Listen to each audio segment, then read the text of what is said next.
Out here on Pineapple Avenue for Shey Anderson, Realtor. Shey asked me to come out and inspect the roof, talk about an estimate, and so I've done that.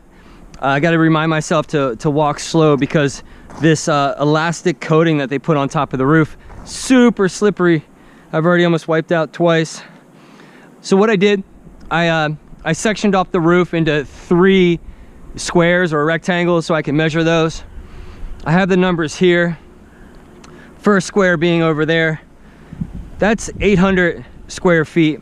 And then the center area is another 850 square feet. And then the larger area over there is 1100 square feet. So when you add those 3 numbers up, you get 2750. Now with any roof, we add 10% because you don't want to buy the exact amount that you need for the roof. You have to have a little bit extra to make it all work. And so that percentage is 10%. So when you add that to the 2750, you come up with 3,025 square feet. Another way of saying that number is 30 squares. That's an old-timey roofing term for every 10 by 10 section equals a square. So that's how we came up with 30 squares. That's the number that's going to be provided on your estimate. Okay, so getting back, talking about the coating.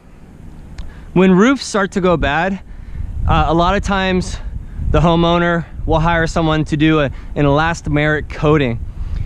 It's kind of good. It makes the roof last a little bit longer. However, the problem with that is that obviously they knew that there was a problem forming. That's why they wanted to take some sort of remedy action. But when you put the waterproof sealer on it, you literally trap all of the moisture that was already beginning to accumulate due to whatever problem was beginning to form.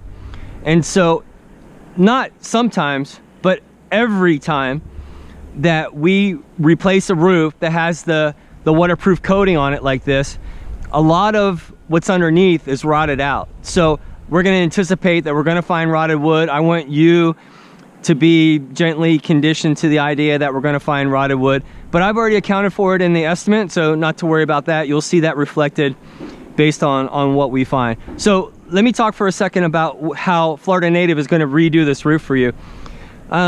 Forgive my example being metal. It really truly doesn't matter what the top layer is. Really all the layers underneath are what are so vitally important. So if you would imagine this with me, we're going to remove all of this white stuff and the flat roof material that's underneath. Because this thing is so super flat, what you probably can't see is that it does have a subtle pitch. Otherwise it'd be a huge pond up here. That's called tapered insulation board.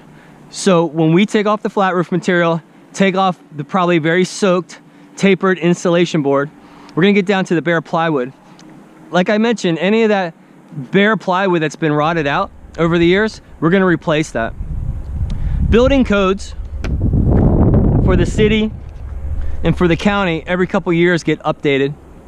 And one of those new codes says, place a new nail holding that plywood to the house, add a nail every 6 inches. Well, we go every 4 to 5 inches. We're gonna double, triple the number of nails holding essentially your roof to your house. We're gonna double, triple the number of those nails. Then we're gonna add that taper board. So you have that gentle, unperceivable slope, kind of like a spine in the middle, getting the water moving in opposite directions off the roof. We're gonna provide that taper board, and then we're gonna put 2 layers of flat rolled roof material on top of that. And that's what's gonna give you the best roof, the most affordable roof for the money. So that's kind of the whole thing that Florida Native is gonna do. We look forward to working with you. Thanks.